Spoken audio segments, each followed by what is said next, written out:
Kia ora, everyone. For those staying for this concurrent session with King Kapis, because we're a smaller group, if everyone just wants to come in close, use these tables at the front, and then feels a bit more close. Yeah?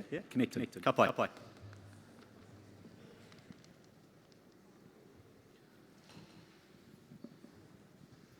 Mm-hmm. Working? Yeah. Check.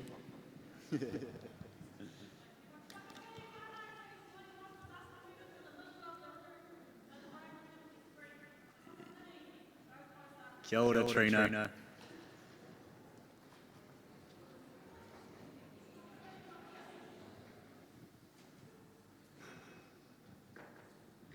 Kapai.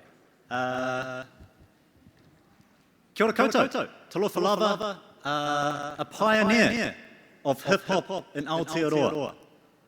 Over the years, King Kapis has spent his time and focus on using culture, music, fashion to connect with the rangatahi through basketball.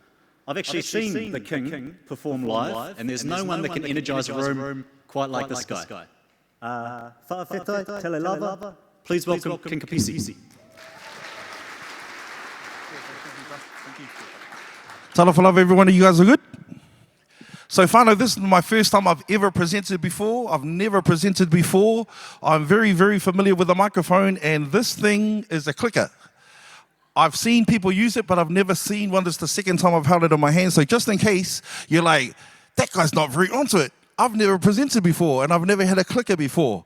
So let's try this. So we're going to go. So, fams, basically, I just exported everything out of Canva, and it was looking good, but now it doesn't look good because it went into that thing. So I was like, But the main thing is, to me, whānau, is that the reason why we're here, right, is why? Community. Hey, right? We're all here for community, right? And excuse me if I offend anyone today, just in case I say something that people are like, oh, shivers, he went there. But the main thing is, for me, whānau, is like I'm very, very passionate about whānau. I'm very passionate about community. And also I'm very passionate about our babies, because most of us have babies. Put up your hand if you've got children. Does anyone have any grandchildren? Okay, cool. So that's the people we are talking about. And the main thing is, so can I just sing you guys a song real quick? Okay, cool. Okay, my friend, bring that song. Okay, how loud can we make this music? So this is what I do for a living. I sing songs. I do many things. Everyone get your finger snap going? Okay, cool. We're good. Okay. Hey, come on. Welcome back, long time. Welcome back. Keep on clapping. I've been alright. How's you? Yeah. Okay, we good? You can hear me? Yay. Hey, listen. Effortless, we're rocking for all of you pessimists. What don't want come back for you to reminisce? This type of beat growth, the out type it. Come and get some of it. This beat that type of group, don't wanna listen. No, we ain't dissing ya, just making riffs and plotting our courses for your sister Canada. Heaven is calling you, call me the messenger. Why do we offer on platters? Ain't here for nothing, we're here to move something. Keep the crowds pumping on a whole different level. Hey, checking that sound, please, I guess the treble. Rocking the mic, long time. Rocking the beat, so fine. Rocking the mic, long time. Rocking the beat, so fine. Come on. Okay, so if you can hear my voice, everyone. Say ho. I guess everyone. Say ho. Say ho! Okay, wheel it up. Hold on. Okay. So, fans, one of the things that I keep on saying is that to be in a community environment, right, we gotta participate, right? So every time I do a gig, concert, festival, whatever, if I say ho, I actually expect you to say ho. So everyone, like some people goes on. And in a community environment, is that the type of like vibe we want? No. We're looking for participation. So everybody say ho. Now, some of us are probably a little bit too old and didn't know that when you say ho, he said to say ho. But the meaning of saying ho is just a hip-hop term. So everybody in the place, if you can hear my voice, and if you're not used to it anyhow, all good. Everybody say ho. Okay, not bad, not bad. Okay, cool, whānau. Very nice to meet you. Talofa lava. Hey, kia ora. Okay, fams, who's that flash full up there? That's me, obviously. And the crazy thing, I was watching the other dude, and I was like, how does he know what's coming up next? Because he had this thing that he could look at. So I was like, that guy just keeps on knowing what's coming up next. I was like, quite flash. So fams, born in Newtown, Whanganui Tara, Poneke, right here in Wellington. I was brought up in Island Bay and Lau Bay. I'm an Island Bay, Lau Bay kid. And so this is what I looked like when I was under 5. But the crazy thing was, being born in a Samoan household in Newtown, brought up in Island Bay. In Island Bay, when I was young, majority of the kids were Pākehā. It's not a bad thing, not a good thing. It's just how it was. And most of my friends were Palangi, but I'm Samoan, right? So the one cool thing was that I learned how to deal with everyone. All cultures, we had Indians, we had Māori, we had Pacific Islanders. The one thing I think that is the difference now is that this is me at 8 years of age. And the crazy thing was for me, at that time, still heaps of Palangi kids in my class, but I was Samoan. I spoke Samoan at home. I didn't speak English. I mean, English was my second language. But the main thing is for me was that being at Island Bay School was I was able to meet a lot of cultures that I normally wouldn't deal with. But you got to remember is that most Polynesian kids up in South Auckland, because I live in Auckland there for the last 30 years, a lot of kids in Porirua out there, they don't know any Palangi people. So they go to school, all you know is your Samoan family on the way home, and you go to school, and the only Pākehā Palangi people you might meet might be the teacher, the principal, or the policeman. So you got to think about that. So just because we're all in different cultures, right? And the main thing is for me, I'm an atheist. I don't believe in God, which is quite different for a Pacific Islander. But the main thing is I have respect for all cultures, regardless wherever you come from. I just go, hey, you guys good? And you're like, cool. We good? Is everyone all right here? Because the main thing is we're here to learn something, right? Hey, and that's why we're here to build, and I keep on saying the magic word is community. Okay, fam, so this is me when I went back home to Samoa. 8 years of age, and I was like, damn, there's heaps of Samoans here. Honestly, and I freaked out. Now, just real quick story, they had no flushing toilets. And I was like, whoa. Coming from flushing toilets over that side and going over there, I was like, whoa. So I went to my dad's village, and there was one flushing toilet. This was a long time ago. This is like, I'm 51 now, and this is like when I was 8, so a very, very long time ago. But the main thing is, I figured out something really, really interesting to me. That I was able to go back to Samoa, like everyone spoke Samoan, and no one spoke English. I was like, damn, how do you speak English here? So I was walking down the road in my clothes just like this, similarly dressed, and some Samoan kids said, Palangi! Does everyone know what a Palangi is? Palangi is a Pākehā or European. And I was like, Mum, they called me Palangi. And they said, and she said, son, it's because it's the way you're dressed. And I was like, So I took off my pada bullets. Anyone remember pada bullets? Anybody remember commandos? So I took off my commando M's, and I stuck on my lava, my sarong, and then I put on my jandals, walked down the road. I was like feeling quite cool because Samoa being home in Samoa. And they said, Palangi! And I said, Mum, they're still calling me Palangi. I was like, damn. And I said, why are they calling me Palangi, Mum? And they said, because I've never met any New Zealand-born Samoans. So I was like quite interested. I was like, okay, this is quite different, different from a New Zealand, Wellington-born, Island Bay, born sort of, Samoan going home. So I was like, okay, shivers, very interesting. So obviously, I'm of Samoan descent. Yeah? Yep, Samoan, 2 Samoan parents. But the crazy thing was, when I was living here from 1 to 8, and I'd never been to Samoa, I thought I was Māori.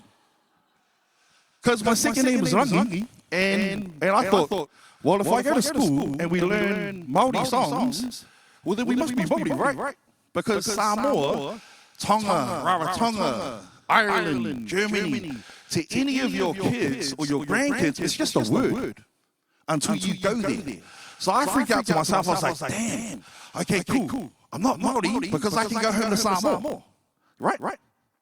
Okay. So the main thing is, a lot of us here are sons and daughters of immigrants. Yeah? So then I came back to New Zealand at the age of 8. I thought, so as a Samoan, I'm pro-Māori. Because the reason why is that I went home to Samoa and I was like, surely, Samoans can go home. So that means everyone else here that was not born here, their parents are from here, can go home, right? Yeah? So I was like, okay, cool. So if I can go home, that means English, German, Irish, Czechoslovakian, everyone can go home. So that was the main thing that I thought to myself. I was like, okay, so that means I'm going to go back to New Zealand, Aotearoa, and fight for the Māori people even more because Samoans can go home. Right? Yeah. So you're like, does anyone understand what I'm talking about? Yeah? So regardless of how many generations we are, generation, we are still not indigenous. We're still not tangata whenua. So first and foremost, once again, let me shout out to the tangata whenua and the mana whenua each and every single time. Because why? As a Samoan, I'm pro-Māori because Samoans can go home and this is indigenous land. So you're like, quite out of the way to think there, young sir. So this is my mum and dad, Pusi and Fatu Raleigh. My mother was a teacher at Wellington, South Wellington Intermediate. She was there for years and years. And she was quite a mischievous type of person. So back home in Samoa, before we came to New Zealand in 74, she was a principal. I didn't even know my mum was a principal. I was like, Mum, you're a principal? I thought she was just a teacher. And so she goes, no, son, I was a principal. I was like, okay, cool, super cool. So this is my mum now. She's 86, but she is an artist. At 86, she just had her own exhibition up in Titirangi. So I go, Mum, if she's still killing it at 86, I take my hat off to my mum because at 86 years old, she is still working every single day. She's at the table. I come back home at 6 o'clock before she watches 6 o'clock news. She is still dotting. I go, where do you go, Mum? So this is her art exhibition which she has. So it's super motivational for me to just go, shivers, Mum is still the bomb. She's a work addict. She was a teacher at South Wellington for like 15, 20 years. She was the bomb. So this is my dad. This is our house in Alesa in Apia. So my dad came over, couldn't speak English. Still, we spoke to him in Samoan. It was just normal because I could speak English in Samoan. But this is our house. Like as you can see, it's half a Palangi house and half a traditional house. So that's like what we do. So when you go back home to Samoa, our houses don't have walls. So when it rains, you get like a flax mat, then a flax mat, then another flax mat, and you put it down, and those are called bola. And you get bolas all around the house, and then it creates a wall. And so I was in Samoa just going, my gosh, they don't have walls. Very, very interesting. So the main thing is this is my siblings, where I have some pretty cool siblings. So on the left-hand side, we have an award-winning director. It's my mum. She's, the artist. There's me. There's my dad. He's a factory worker. He used to make sneakers and all that type of stuff. He used to work for Feltex. But also my brother at the back. He is the executive producer of Network One News. My sister works for Creative New Zealand. And then my other sister next to her owns a Pacific store called Puana Fresh. And my other sister on the end has a doctorate. So we're pretty out there, Samoans-wise, just doing our thing, and we all support each other. We actually expect each other to go and do dope shit. We're like, hey, just hurry up and go do the thing. Yeah? And so, brothers and sisters, super cool. We do cool stuff. And so, my dad's passed, but he always said, don't be afraid. I will faith. So that was like, okay, don't be afraid. So that was my dad saying, right? And my dad couldn't speak English. So one of the crazy things that I learned that a person can live here for 30, 40 years and still not know how to speak English. After 40 years, I was like, damn, Dad, I thought you would have, learned a few more words, on his journey. So he had to like go out to Lower Hutt and come back. And one day I went with him, and he didn't speak to anyone on the way there and on the way back. I was quite shocked. But there were some Samoans that were working out there, and he spoke to them. But then I said, Dad, you're not speaking to anyone, because he didn't know how to. But that was all the way from lifestyle from a village, right? So that was my dad's super cool cat. So if I wasn't going to be afraid, my first performance at Arna Bay School, that was me, got up, scared as hell, like I'm feeling now. You can hear my voice, like, And so from that, I sort of learned how to perform. That was my first time. It was a place called Silvio's down in Island Bay. And went to Wellington High School. Through family, I learned how to play bass, drums, piano, guitar. I can sing, I can rap, I can DJ, I can do all of that type of stuff. But one of the cool things from that sort of drummer sitting there, last year I was able to go back to Wellington High School and put my picture on the wall. And it's like, what are some of the cool things you like? You go, man, that was cool. At a particular time I was like, okay, from playing the drums and then being able to go back and go to your school and put your picture on the wall. So Johnny Too Good from She Hard, he was the heavy metal band. I was in the R&B band, and that's where sort of my music career started. And then you learn how to DJ, produce music, edit videos, basic coloring, select my direct my own music videos. So I direct my music videos. Learn how to be a clothing designer, but also. Who would have thought that I could own a sports team? So, my humble beginnings in Wellington's music industry, you guys might remember, I represented a lot of brands over the years. L&P was one of the first ads when I was a young kid. The day is hot and my fruit is dry. Really basic raps. The summer's on the run, it's gonna pass me by. I was like, mate, those are shocking raps. But those are the first raps that I busted, to the public. But also, I was in a group here called Gifted and Brown. And it was a super cool group. My sister, my cousin, who's like my sister, she was in a group called Holiday Makers. And they had a song called Sweet Lovers. And Sweet Lovers, my sweet lover. And it went to #1. And I was able to look at her, and she was like, I said, hey, what's it like having a #1? She's like, I hate it. And I was like, why do you hate it? Because I was quite shocked that, she hated the music industry. I hate the music industry. And I was like, okay, that's quite interesting. But she was able to teach me about, stuff I was able to watch her and the Holiday Makers play around the city. But also, we were able to put a track that I produced on One Tour Warriors. So if you ever watch One Tour Warriors right at the beginning, there's a rapper on it, and that's me. But that was the very first track that I produced that actually went out for sale. So it's quite interesting type of thing for me. But who would have thought that later on, years later, me and my boys, we made a track called Master, and that went on Fast and Furious. So when you think about, thank you. The thing is for me, guys, is that with all this type of dreaming, this type of aspirations, the inspiration that we have from family, to actually, hey, get yourself up and go try something, you know what I mean? A lot of our kids have issues these days because of gaming, all that type of thing, but that's just how it is these days, right? Social media, all those things. I'm heavily into social media, but I have to use it because that's my money. So the question is for you and for me, how big can you guys dream? So for me, I dream as big as you can go. I'll explain to you a couple of the things that I do. But I dream as big as you can. I go like, One time, I was in Amsterdam, and I was doing mahi. I was actually doing work. I got picked by Adidas, not Adidas local. I got picked by Adidas International to write a song for the All Blacks.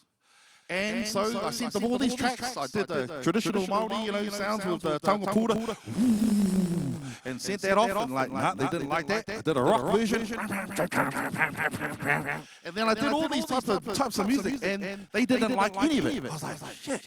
So I had to go fly over to Amsterdam, and then got there, and what I figured out, what they wanted was reggae. And I was like, reggae. So someone must have been over there listening to Fat Freddy's and going, all New Zealand music must be like Fat Freddy's. And so I sat there and I was like, okay, cool. So I made some reggae up, and then, but then that was my, start of my campaign for the All Blacks. I worked with the All Blacks, and also my dream is still to rock Wembley Stadium. That's one of my dreams. Yeah. So I'm going to do that one day, and just watch me. You're like, he told me he was going to rock Wembley Stadium. So this is a couple of my hip-hop crew, DLT, Shay Fu, Bennett Portman. These are the guys that have been representing the hip-hop style of music.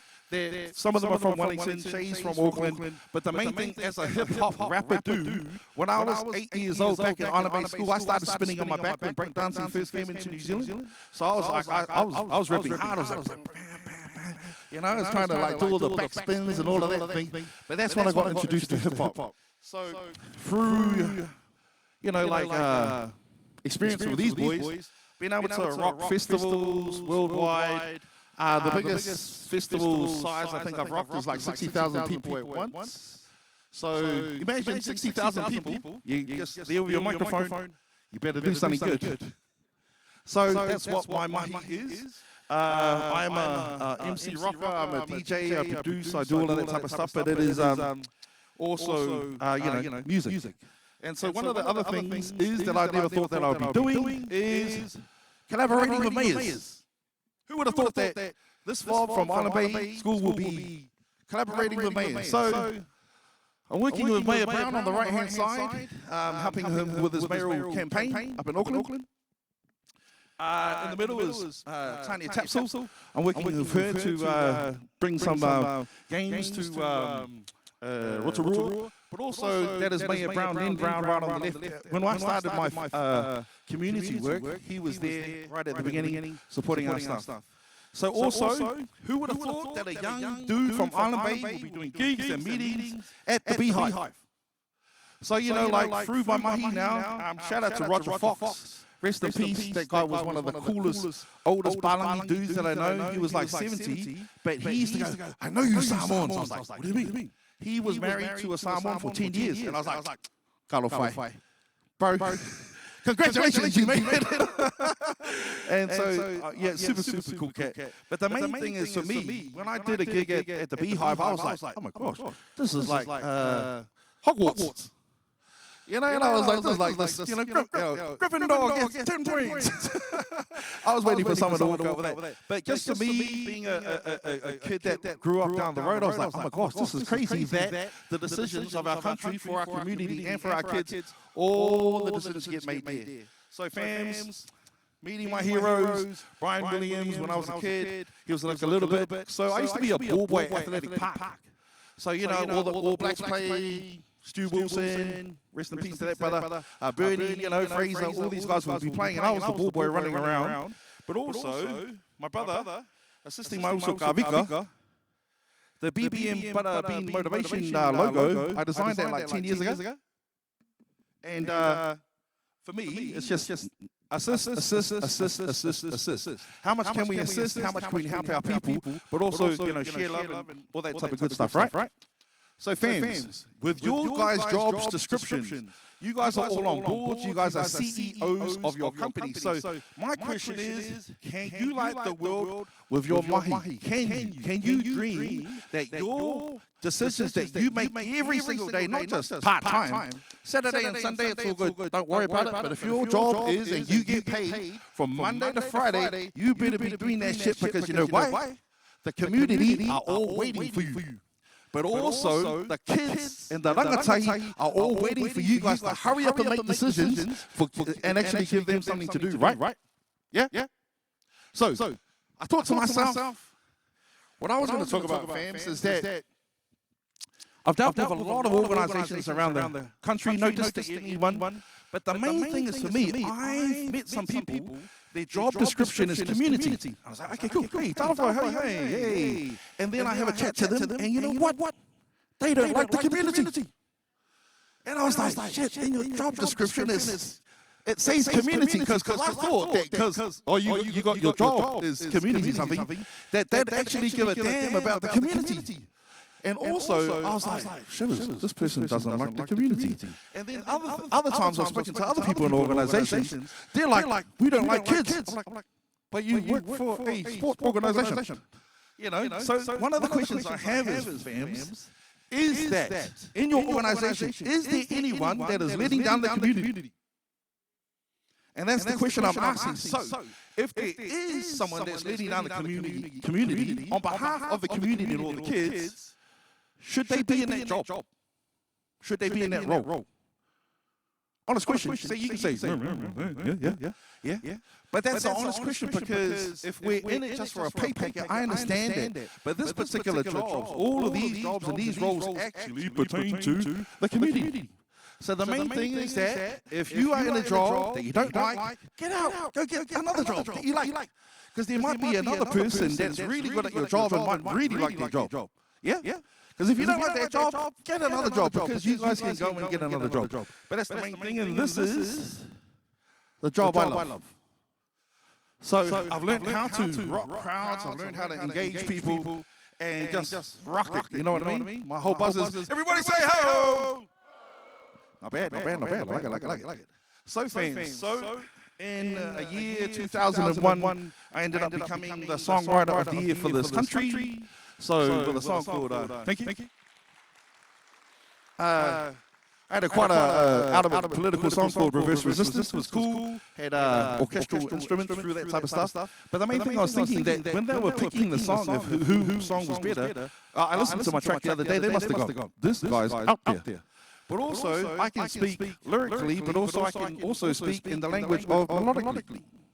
So I'm good at rhythmically, melodically, also lyrically. Yeah? So, and after that, this fob got a Queen's Honour for service to music and to community. So the crazy thing is, for me, I've got one of my heroes just over there. When I was a young man, Mr. Ken Laban was one of my heroes when I was growing up. So the main thing is, we've come a whole 360 degrees to be able to come back, and one of my heroes are here. But also, do you guys have a hero that's next to you, that you go, hey, I think one of the things is too, fans, is that we all need positive affirmation. You're doing a good job. You're doing great.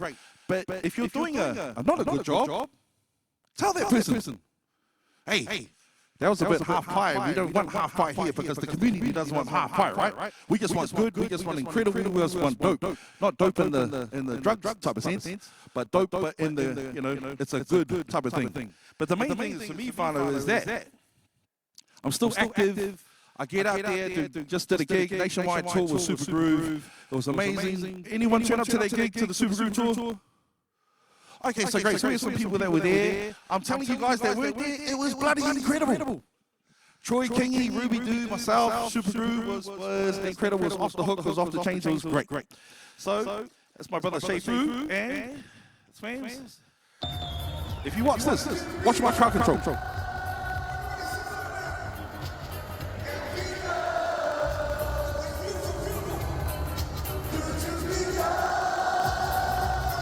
Crowd control.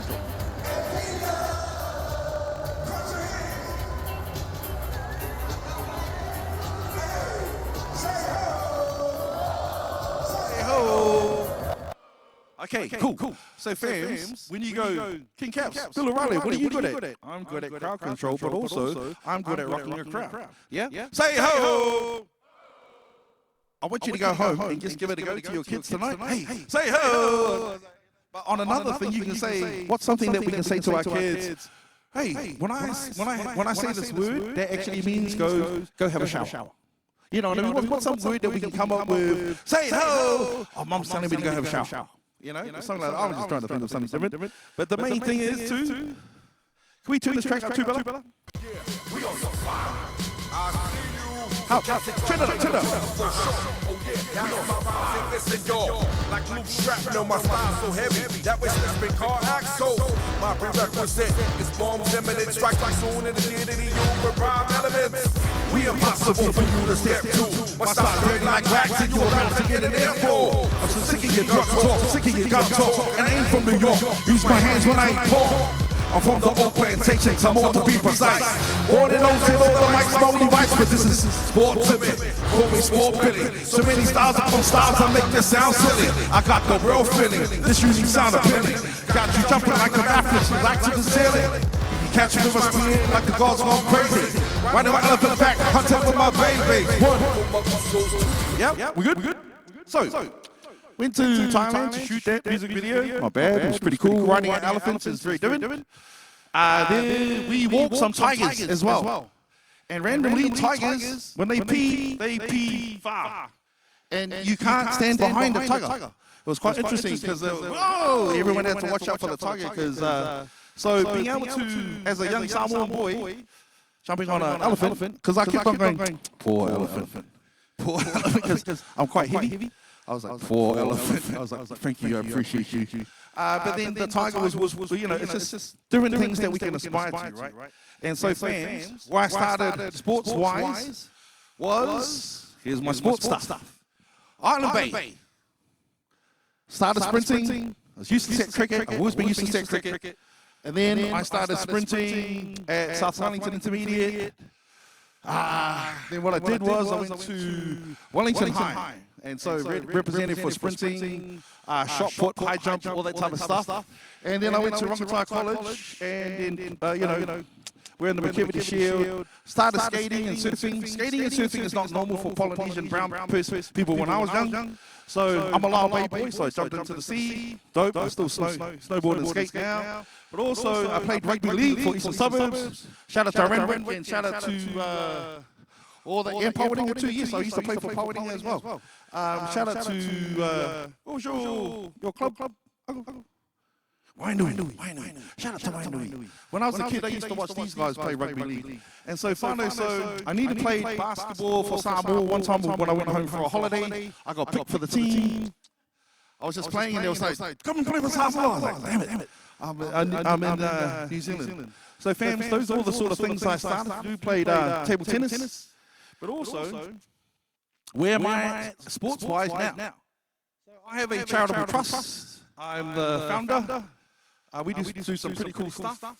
But also, I'm the BNZ Breakers ambassador. Brand new one for the year. So let's go Breakers.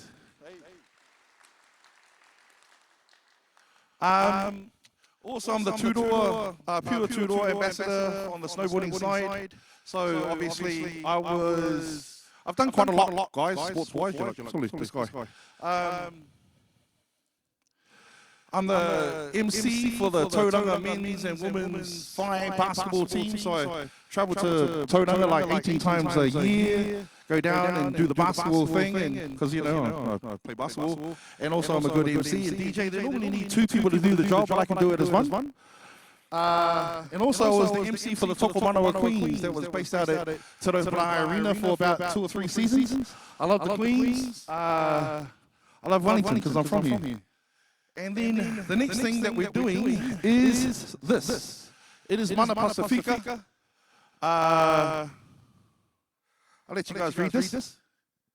It's a new Pacific-owned franchise, second NRL team based in New Zealand.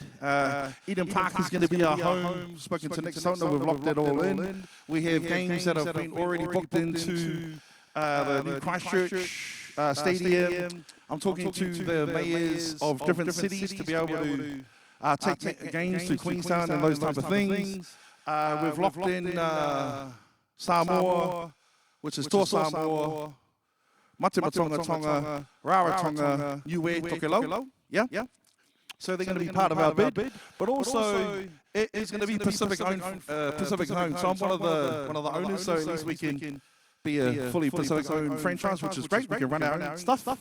And I'll be looking after marketing, culture, community. And so Mana Pacifica is a consortium, it's just a bunch of us. And we're ready to enter into the NRL in 2027. And Mana Pacifica bid was submitted to the NRL Commission in February this year.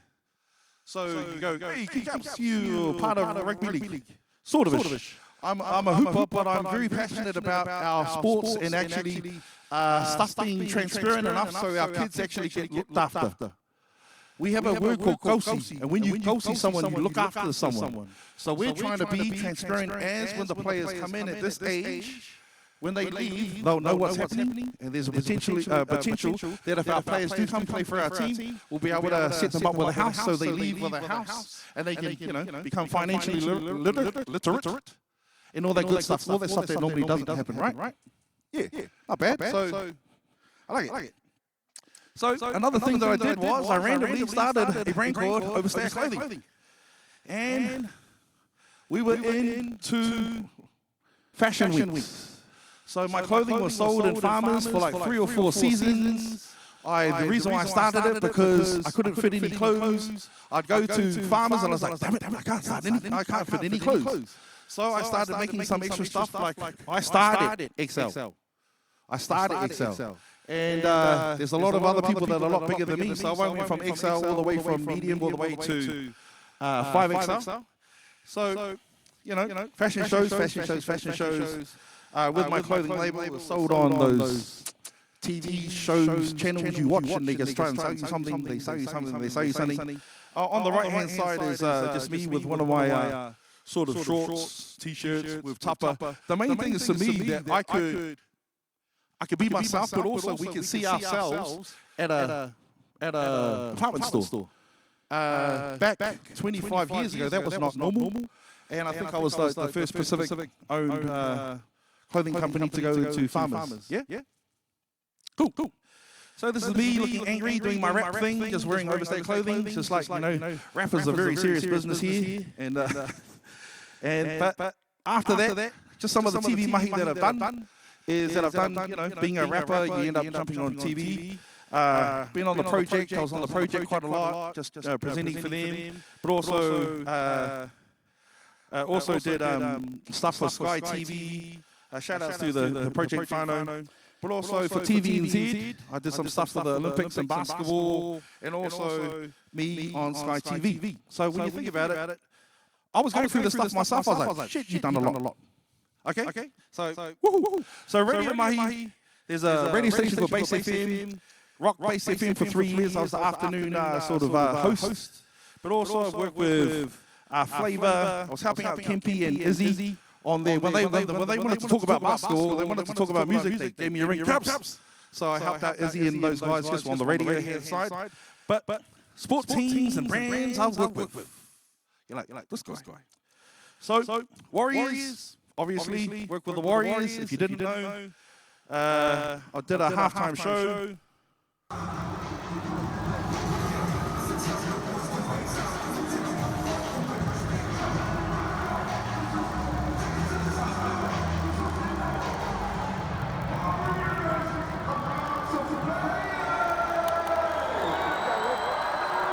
So my ears weren't working, and I was quite shocked because you have these earphones in and there's no way, and halfway through the ears died. I was like, shit. Okay. So fans, the other thing too, doing some other mahi with the Warriors, is that I assisted with a burger that the Warriors, it was called the Big Kahuna Burger, because I got big kahunas. Guys, you gotta laugh. It's like, yeah, you know what I mean? It's like, don't be too serious. But also, I made a track and we connected these electrodes to chips, to different things, and we were able to make music through different... We can turn it up, please, bro. We are making some music with chips.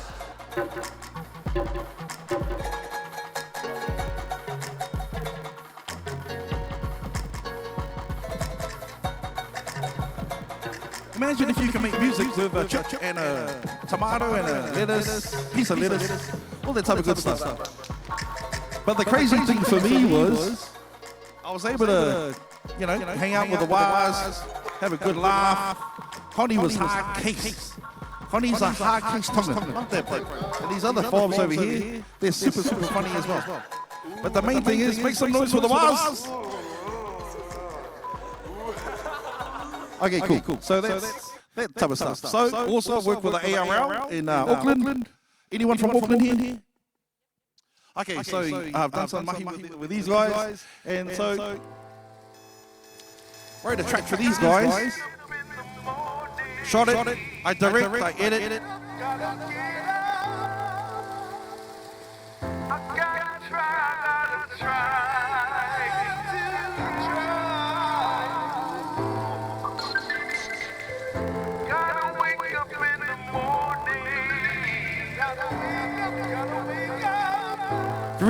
Very dramatic.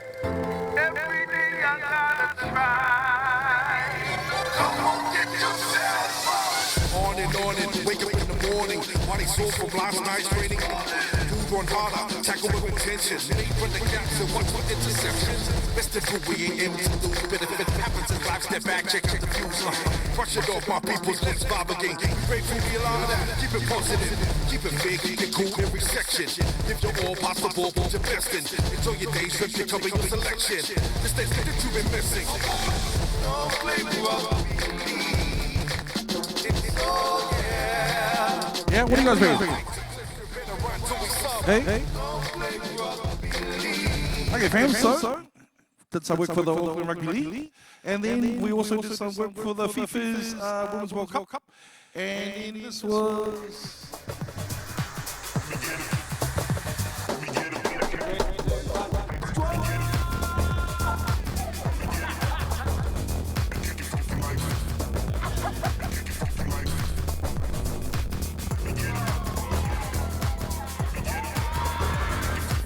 Yeah, so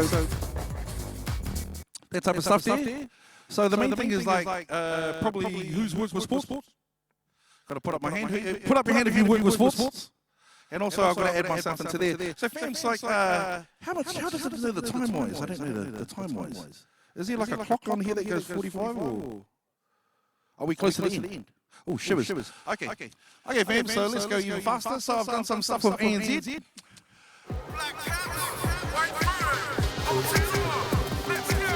Get your hands up, lift your fams up. He was doing all the religion, was stand up, rep the town, rep the city. Cool.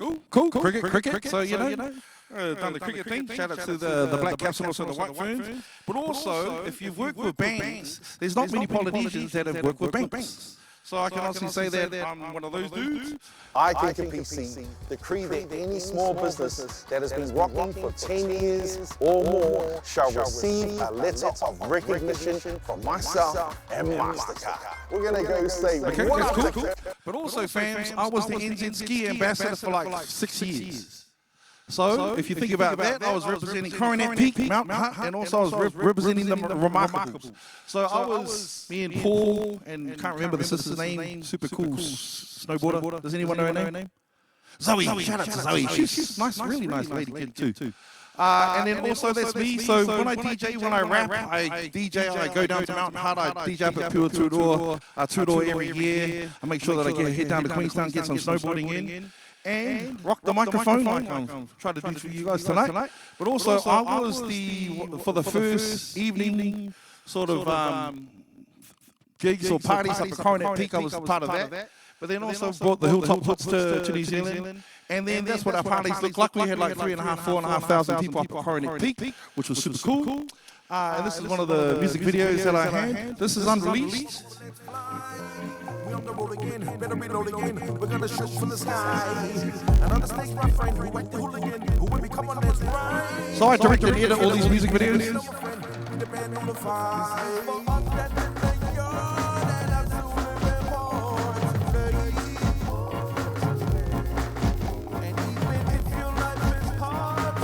Okay, fams. Everybody say ho! Okay, cool. So, fams, because I didn't know how long I have, so we're good. We've got 2 more minutes left. Okay, what is the Uppy project? So, fams, because I had access to all of those brands, NZ Ski, AJ Hackett, what I've organised with my charitable trust, in which I need some of you guys' help with, we take kids snowboarding, we take kids jumping off bungees, but it's all marae-based. So 4 days at a marae, you get to learn your pepeha on your way there, the Uppy project. Uppy is to give someone a hug or to embrace someone. So I was like, okay, let's try and see how many youth that we can embrace and give them a warm hug. So we do some cool things. We take them snowboarding, shot over jet, we go zip trekking. Then right at the end, we jump off a bungee.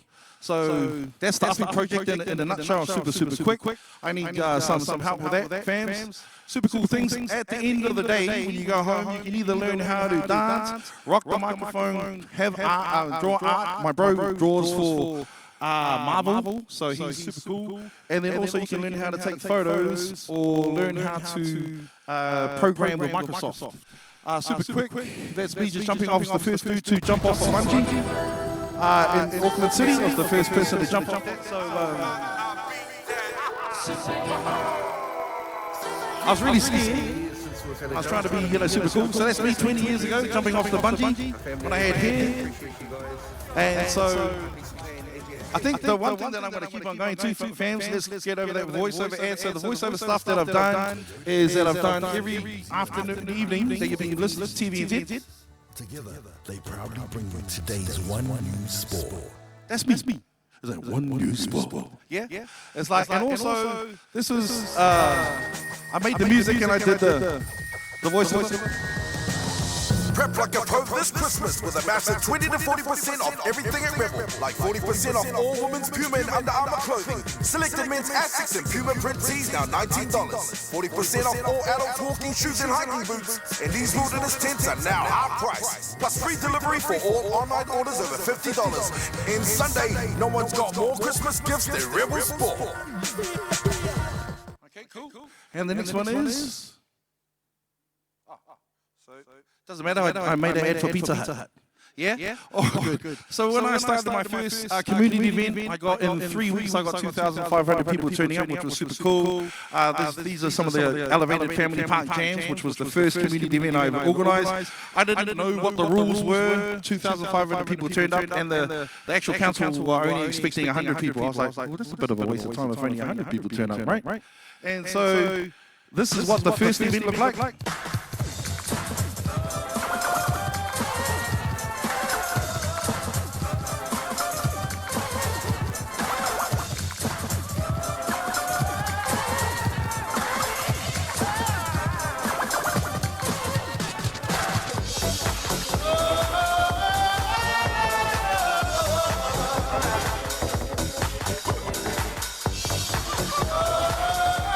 Okay, and obviously, so fans, after a little while, we started pulling 6,500, 7,500 people per event. I didn't know the rules. I just started at 11, finished at 4, and some people had clickers, so they were clicking, and I was like, okay, cool. So with my community mahi, I've served over 30,000 people just by myself. 30,000 people. So the question I always have and ask is like, what are you fellas up to? How many people have you guys served? And how many can you serve from the office? You can't serve Kai Moore's, many people, from the office. If you say that I serve from here to Hamilton and you haven't been out of the office, then there's something wrong. Right? So I'm just asking you guys, what have you guys done? How are you guys checking yourselves out? Let's just go there. This is he's the world champion DJ. He started off DJing at some of our events. When he was like 15, 14.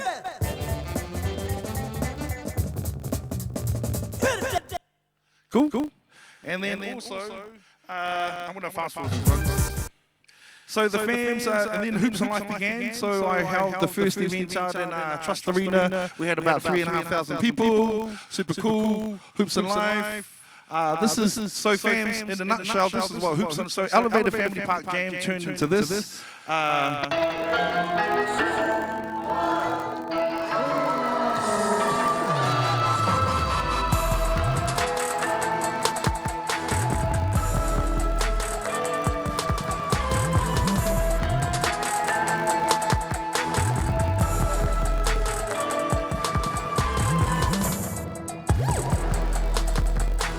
Free hiccups, NBA 2K, 4-on-4 basketball, it's different from 3-on-3, supporting wheelchair disability basketball also. The couple of cool things that I've done that no one else has done is that, as you can see, I'm wearing one of the uniforms. Orange, black, and grey are the only non-gang colours in the country.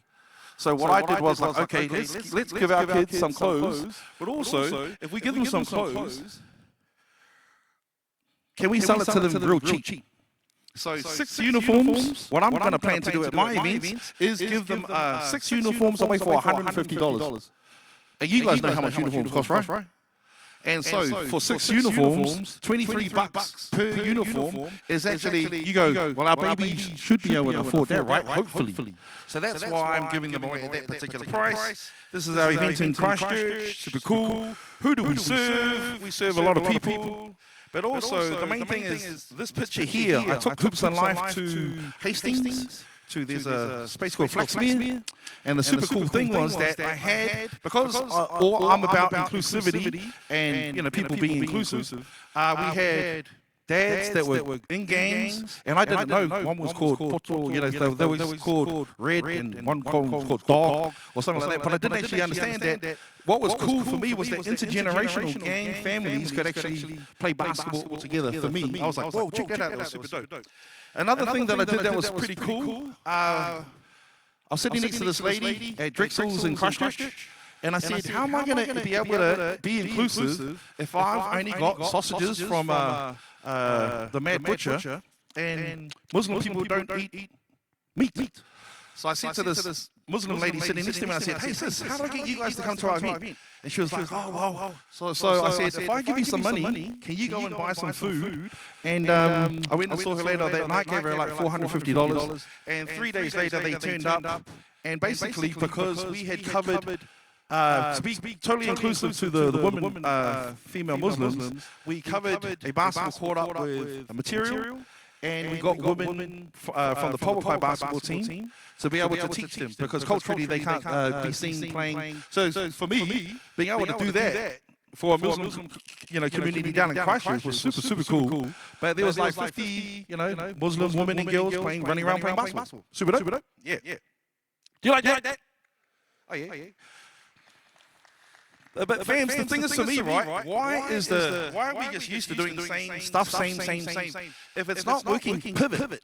If it's not working, pivot. If it's if your message is not getting out to the crowd or getting to the community, change. So with Hoops and Life events, what we're going to do is, because my charitable trust is called Hoops and Life Afi Trust. We're planning to have events in Porirua, Tauranga, Auckland, Christchurch. And the main thing is for me is that we can actually affect our kids and get to our people. So that's me, founder, rapper dude in our team, our chairperson, we have Greg Miller, Bill Moran's on our board, Jeff Brown, Lou Joblin, Sasha Thompson, Messina Mayer, Simon Yip, Justin Cunningham. So we've got a pretty cool board on my board, right? And so the other thing too, event teams, we do super cool things. Our supporters are all of these guys that have most of the councils of the cities that I've been able to do it with. Also, you've seen my, I go to a place and engage. I go to all the primaries, I go to all the intermediates, I go to all the colleges, so we can actually engage. That's the thing we have to do. Instead of just guessing that we're making a difference, how do you know if we're making a difference if you're sitting in an office? So I'm about, let's go and do it, because I'm taking on the rap mental of what I do in the music scene, so I just translated that to comedian. I just go do it. Brands that have supported me, these are all the brands that have supported, been super cool. My partner used to say, you're like a brand ho. But yeah, say ho! But the main thing is that I go out and work with brands that I've worked with my music, because they know what I do. Also, these are basketball partners. Shout out to the Breakers, shout out to Basketball New Zealand for supporting our stuff each and every single time. So with all the associations around the country, with my basketball stuff, being able to work with them. And also, shout out to Chris Simpson, shout out to Dill, and also Ruben Friend, who was a Porirua City Council sort of guy as well. Yeah? And then media-wise, the one thing that we were able to do, I was crazy enough in the breakdown to start 4 or 5 live stream shows from my house. Someone came and gave me 4 or 5 cameras. It looked pretty incredible. And the reach that we had per week was like 4.5 million, just with just the stuff that I was doing, the mahi that I was doing, right? And so the one thing that I do understand is that if I can outdo a whole agency by myself, there's issues. Right, so you guys should just come and give me your stuff, your money, to go and rock your agency stuff, because who gets to the people? Other people sitting in another office telling you they're getting to the people, I don't believe them. That's just me personally. So, I started working with the NBA, yeah? And the crazy thing was, Hoops and Life, this was actually a garage set. It was in my garage. Hoops and Life was the only live stream show for 42 shows that had NBA media accreditation. Round of applause. So I started this show from home. And the main thing for me was that we were able to do some cool stuff like this. What's up, Bay Area?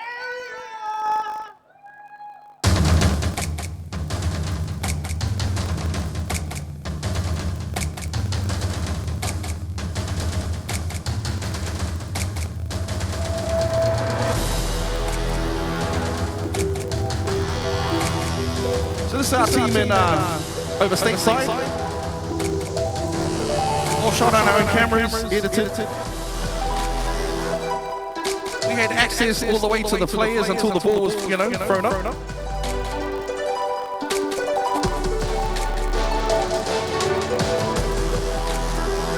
Okay, fans, yeah. So the crazy thing is for me, like, when I just go back to how big can you dream? My dream's already big. I'm going to go rock Wembley Stadium one time, but also I've already worked with the biggest basketball brand in the world, and also I've worked with Adidas, which is the biggest sports, you know, brand in the world, but over in Amsterdam, not over here. But just for that, I appreciate you guys. You're just like, what can I do? What you guys can do? Find me on LinkedIn. Come and assist me to go and help assist the kids. If you have organizations that you go, for me, at least you know, Kapis goes and talks to the people. Kapis goes and talks to the kids. And the main thing is, instead of giving money to people who don't do anything, you might as well, you've already seen what I've just done. And that's just me. And I've served 30,000 people just by myself, but that's not even music. But so on behalf of my team, Hoops and Life, and my whole clan, next time I'm just going to go real quick fast through these things because I didn't know how fast. But I appreciate you guys. My name is King Kapis, Bill O'Reilly. I'm just from Island Bay, Lyle Bay over there. And I appreciate you guys. Thank you very much.